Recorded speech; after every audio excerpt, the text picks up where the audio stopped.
Before you doom scroll any further. Balita sa Senado.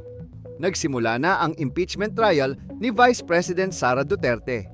4 na articles of impeachment ang kinakaharap niya, kabilang ang umano'y maling paggamit ng pondo at unexplained wealth. Hindi inaasahang dadalo si Duterte sa mga unang araw ng paglilitis. Pero nandyan ang kanyang legal team para ipagtanggol siya. May update sa kaso ni Duterte sa ICC. Pinayagan ng ICC na ma-access ng mga prosecutor ang ilang materials mula sa pag-aresto kay dating Pangulong Duterte, pero hindi kasama ang ilang personal na gamit mula sa huli niyang biyahe. Patuloy ang pag-usad ng kaso habang papalapit ang trial. May kaso ng plunder na isinampa laban kay Senator Rodante Marcoleta. Ito ay dahil sa 75 million CON na campaign funds na inamin niyang natanggap mula sa 3 kaibigan. Ang kaso ay nasa Sandigan Bayan na at kasama sa mga akusado sina dating anakalusugan, Repino Eroning Mike Defensor at 2 negosyante.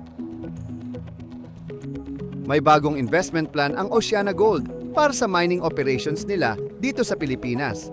Balak nilang mag-invest ng $1.9 billion para palawigin ang buhay ng Didipio Gold Copper Mine sa Nueva Vizcaya hanggang 2037. Inaasahan daw na makakatulong ito sa ekonomiya ng lokal na komunidad.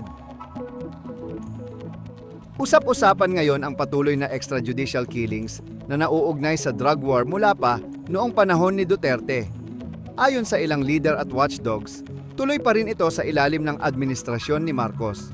Mahigit 1 dekada na mula nang simulan ang kampanya, pero tila hindi pa rin natatapos ang mga pagpatay na ito.